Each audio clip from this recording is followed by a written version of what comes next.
Zelda games! My favorite series in the whole wide world turns 35 this year. Like many people, many people, there are a whole lot of people, I grew up with the series from basically infancy. Growing up alongside the series does a lot for a person. Mostly negative. I can no longer cut the grass with a lawnmower, I now have to use a sword and have to dedicate 3 whole days of my week to doing it. I wrote that joke at like 3 a.m. and it shows. Joking aside, I absolutely love this series. They did so many different things with it and they crushed it every time. Every time, shut up. The amount of sheer creativity seen in this series is inspiring. Like, it inspired me to make things, be it music or like this mask. I saw it in the game and I was like, hey, that would look really cool on my wall or like on my face or wherever you put a mask. And so I ordered one online and then I got scammed like an idiot because it looked like this in its picture.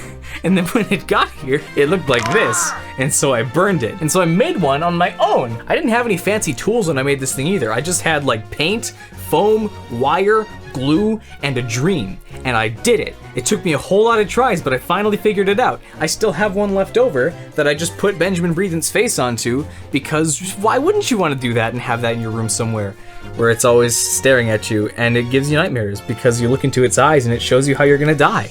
And I'm well aware that I'm not the only person who's been inspired to make something off this series. You can find so many things online, thousands, if not millions of fan projects out there, from cosplay to costumes to props to music to animations to fan games to ROM hacks to randomizers, theories, retrospectives, even entire YouTube channels made entirely off of this franchise. There is no shortage of people who love this series just as much as I do. And with 30 beloved games out there, there's one for everybody. But this video is not about other people, this video is about me, because I'm cool and nobody else is as cool as me. These are my top 10 favorite Zelda games within the entire franchise. Subjective, of course, because this list is going to be a little bit different from everybody else's. You will see why. Anyways, it's time for a very, very cool transition into the list. Let's go!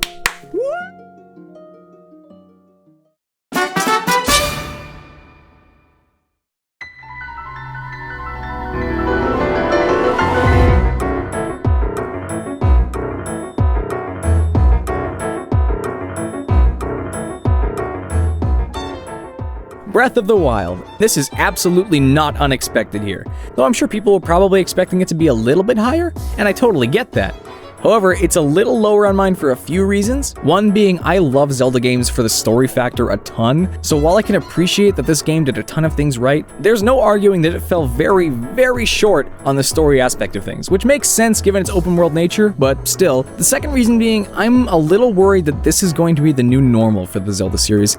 As of now, there are like 3 total games in the Breath of the Wild era, and as fun as these games can be, I don't just want to see these characters from now on, or this gameplay style. One of my favorite things from other Zelda games is how much other characters could impact your adventure. It made these characters feel alive. It made them feel like actual people within the world. And that didn't happen in Breath of the Wild because it couldn't happen because every single thing in this game is completely optional, so it can't impact the story in any meaningful way. Even the Master Sword. The Master Sword loses all of its value as an item because it's the exact same as every other single-handed weapon you can get. You can go to the final boss and beat it without ever obtaining the Master Sword, and there's no reason to get it.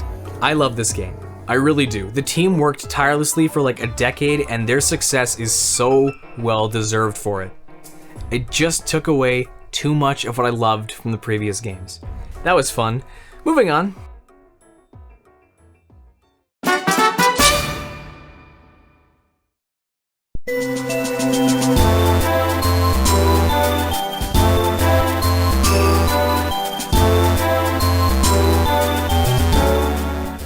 The Minish Cap. Anyone who's experienced this one immediately knows it belongs on this list. It's definitely not as long as the other games, but that doesn't mean anything when the story and world are just as entertaining and creative. It brought such a fun perspective to the Zelda world. Shrinking down and seeing stuff that was once barely an inconvenience and now towering over you as a boss fight is basically unheard of in this series and was such a cool friggin' idea that they need to do it again. They were trying something like this with Breath of the Wild in development, but it looks like it never really came to anything. I wish I could shrink down really small like that so I could do really cool things. Like, slap a ant. I mean, wouldn't you? Of all the 2D Zelda games that could potentially get remade sometime soon, this one is definitely my top vote.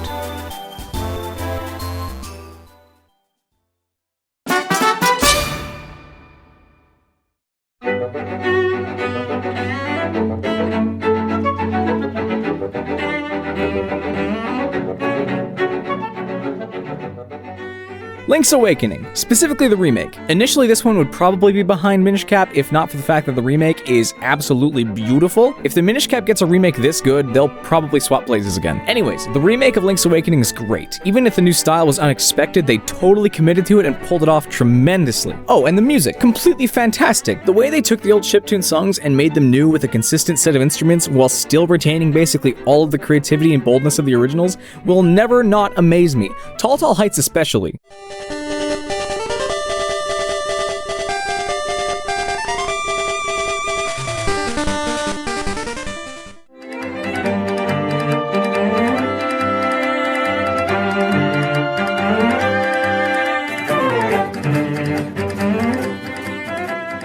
The same can be said with every other song in this game. The old versions were limited to simple beeps and stuff because the Game Boy had basically the sound equivalent of that old Yahtzee game that your grandparents have, so they worked with what they had to make the original melodies. But when remaking this game, that was no longer an issue, so they had complete creative freedom to make these songs however they wanted, and they made them the best they possibly could be.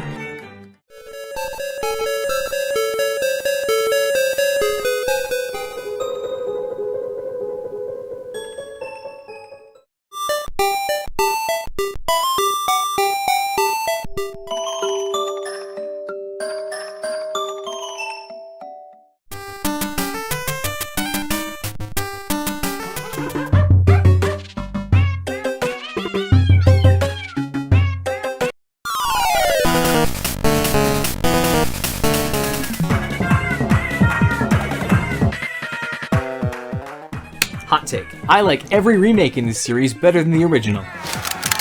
Okay.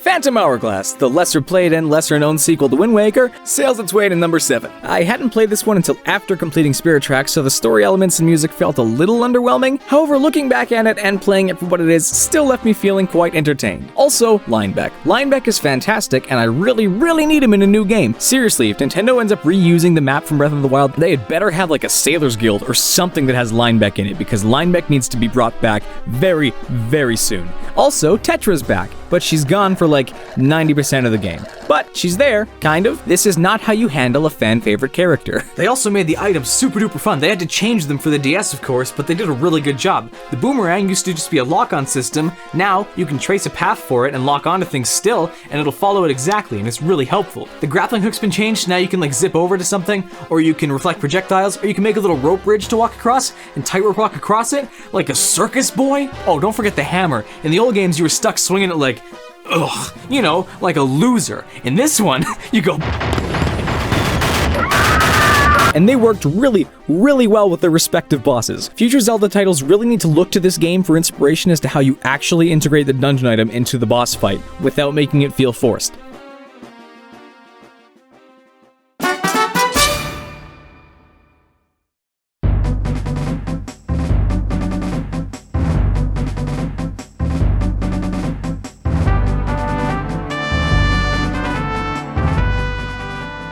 Bet you didn't expect something like this. If you play this game, you totally get it. If you haven't played this game, there is something wrong with your stupid little brain. Go play it right now. Go emulate it or something, I don't care. I really wanted to play this game as intended, but to do that, I needed to get 4 Game Boy Advances and 4 GameCube Game Boy Link cables. So I couldn't play the way they intended me to because I didn't have money.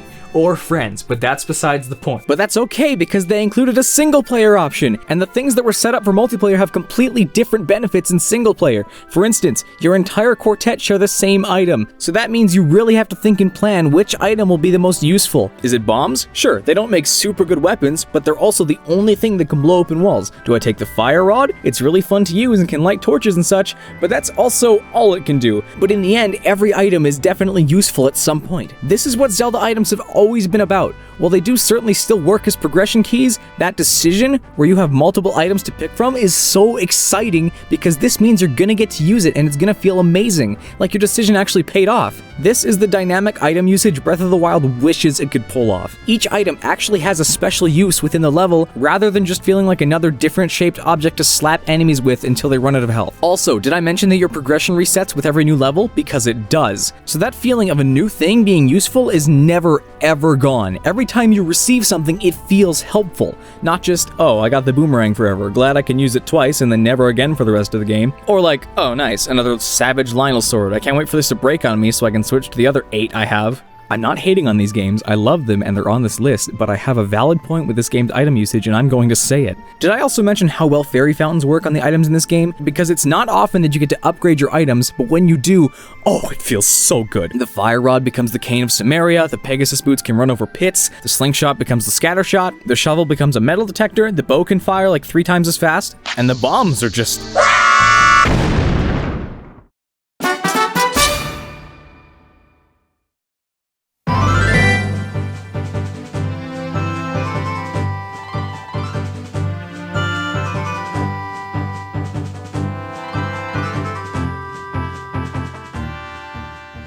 There are exactly 0 people on this earth who weren't expecting this game to make it onto anybody's top 10 Zelda list. Of course, it's iconic. There's nothing I can say about this game that hasn't been said like 100 times before.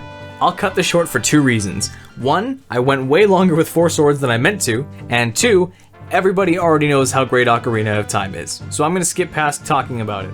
Instead, I'm gonna take this quick second to talk about Ocarina of Time, a masterclass in subtext, a video on the channel Good Blood. It is one of, if not the greatest Zelda video I have ever seen. There has obviously been so much work put into the music, visuals, audio, storytelling, writing, pacing.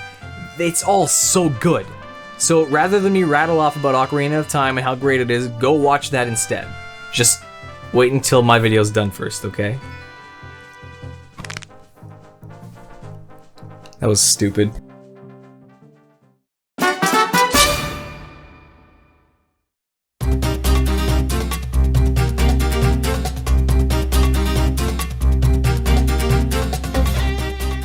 A Link Between Worlds. Now this is what I want more of from the series. This is how you incorporate openness into your story without cutting out the story entirely. Breath of the Wild wanted to have this feeling with its dungeons, but because you don't technically need any specific items, aside from the ones that you already have permanently locked into your inventory from the start of the game, that just leaves dungeon puzzles, which can be solved, mind you, without actually solving them. So in the end, it doesn't feel like you're accomplishing anything, it just feels like you're cheating. A Link Between Worlds beats that entirely. You can pick which dungeon you beat the moment you see them all, and you can pick which items you want to bring with you. Each dungeon only needs one specific item, technically, but you're not limited to just using them. If you want range, grab the bow. If you want magic, get the ice or fire rods. If you want some area of effect, boom, hammer. And you start by renting these items, so every time you collapse, you have to go rent them again. Or you could save up and actually keep them. Rupees always felt rather pointless in previous games unless they were used as some sort of like meaningless blockade. Thankfully though, A Link Between Worlds doesn't ever do that.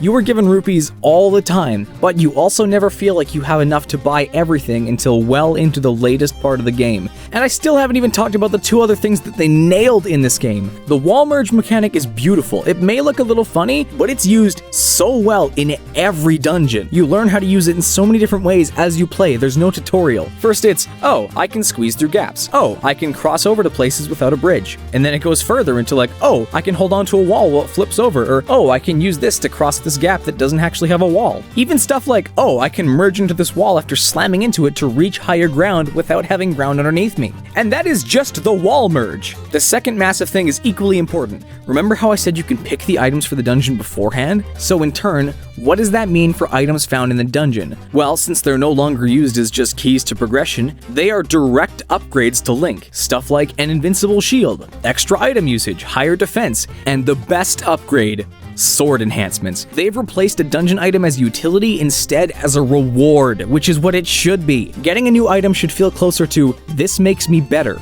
instead of just, oh, now I can hit the funny button. That was a long tangent on this game. In case it's not obvious, I really like it and they need to make more games like that.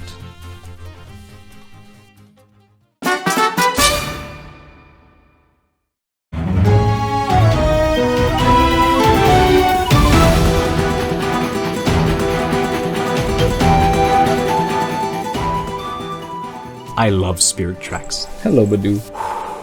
Spirit Tracks is just so good. It's just so good.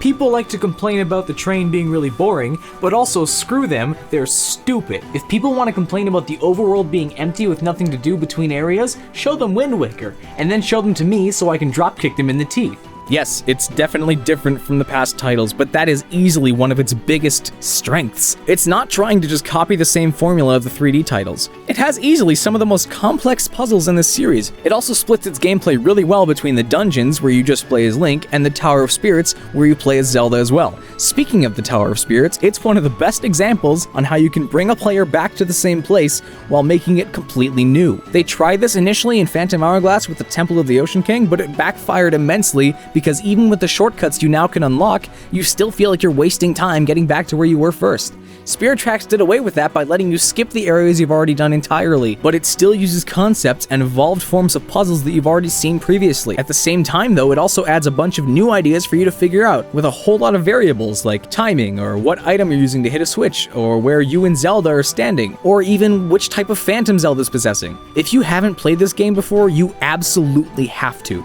If you have played this game before and then turned it off because you didn't like the train stuff, I urge you to seriously try it again and at least play it to the halfway point before deciding to give up on it. There's a whole lot of interesting puzzles, characters, and music. How have I talked about this game for so long without talking about the music? Seriously, I am having a very, very difficult time thinking of a song from this game that I didn't love to death. It's also varied too. You've got the quaint yet joyful snowy song of the Anuki village. You've got the grand and catchy marching song of the Tower of Spirits.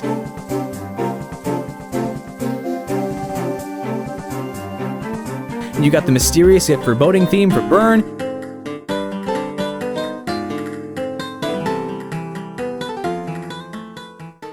And we cannot forget the final battle song. Oh, darling, this song.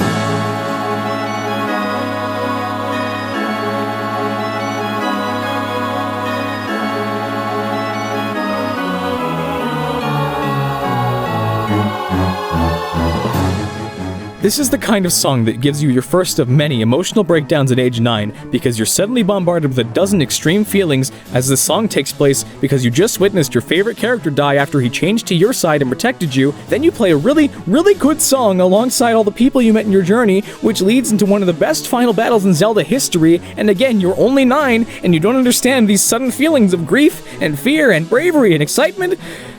Or so I'm told. I haven't actually played Spirit Tracks before.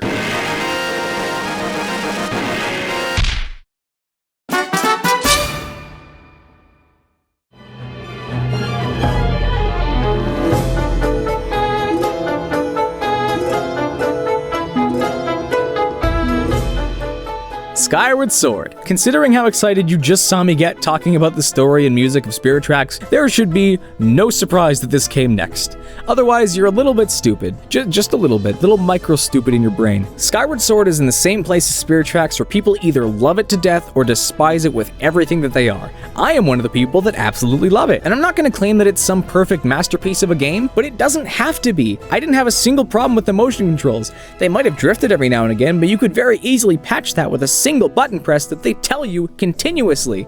And yeah, Fi did pop out a little too often, but you can also just mash through her dialogue if you already know what to do. After showing the game footage, I don't think I really have to explain that this game looks gorgeous.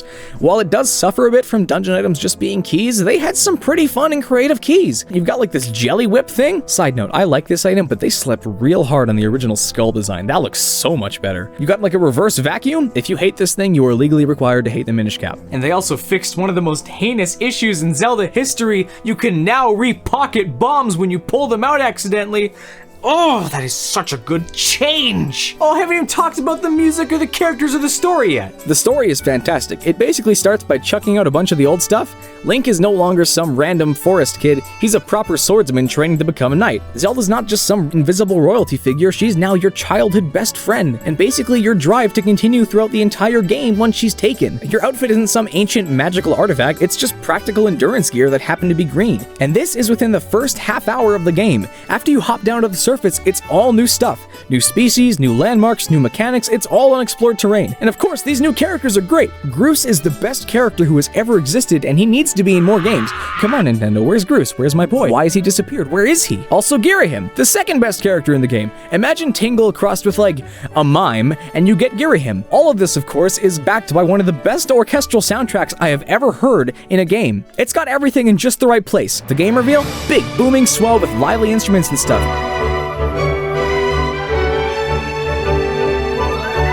In between, you have the Silent Realm, which is like this serene, quiet valleyscape with, like, minimal instruments. Then it turns red and evil, and it's so many things all happening at once. This is a panic attack personified.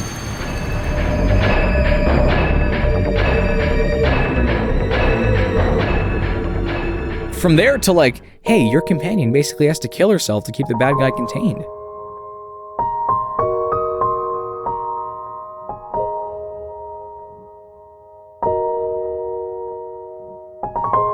And all it is a piano, which is played by somebody crying at it really hard, which isn't actually that difficult because I was doing the same thing during that scene. People often complain about the combat being finicky, but I found it worked really well with almost every enemy. Bokoblins were the only ones that gave me a bit of trouble to start with, and since they're the first actual enemies encountered— Actually, Ryland, your first fight is with a bat. Shut up, I know, but bats aren't a real fight. I could fight a bat. I will punch a bat with my bare hands and probably get rabies and die. And I can see why people think the combat doesn't work, but I also realized a super helpful trick midway into the game. Check this out. It's time for Link does his best to match your arm movements depending on the way you hold the Wii Remote. So when you swing horizontally to the left, you'd think that you have to have your arm on the right side first. But you don't have to do that. Instead, move your arm to the left and flick left. It basically teleports your sword to the other side and breaks through any enemy's defense. This works on any enemy in the game that guards. This has been Tips with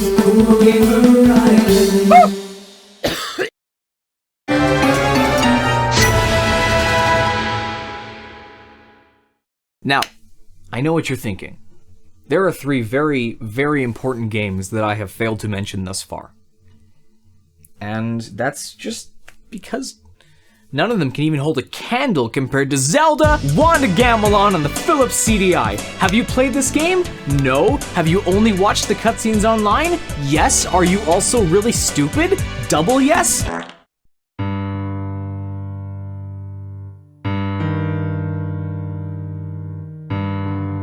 I tried for the life of me to pick between one of these 3 games, and I couldn't. They all do so many different things, but they all do them so well. They are all so vastly different in what they do. If you want a game where you can go wherever you want and are really only limited in exploration by the items you have, play Wind Waker. If you want a game where you aren't stuck facing a main questline and can really pick what you want to do with the time you're given, play Majora's Mask. If you want an entirely story-based adventure with some of the greatest characters, items, designs, and music ever, play Twilight Princess.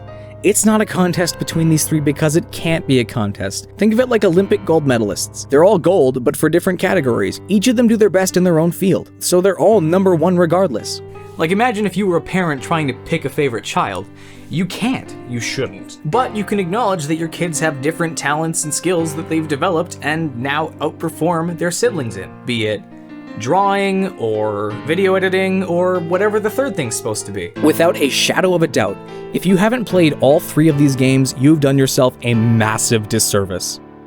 Let's get this out of the way before I forget. Majora's Mask, original or remake? Personally, I like the remake, but only if you apply the restoration mod. They made a few too many changes to things that weren't really necessary, but when you revert them, it's just a better looking game. I don't really understand when people say that the brighter visuals take away from the atmosphere.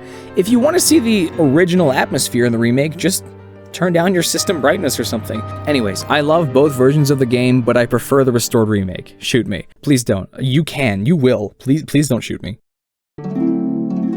So, that's it. That's the list. You probably think I'm cheating by including 3 games in the #1 slot, but you also probably think that I care at all what you have to say. I started filming this at midnight, and now it's 7 a.m. So I'm gonna go jump into all this stuff now, so I can make a really funny edit that's going to be exactly 2 seconds long. Hopefully I don't break any of this stuff, or any of my equipment. Wish me luck.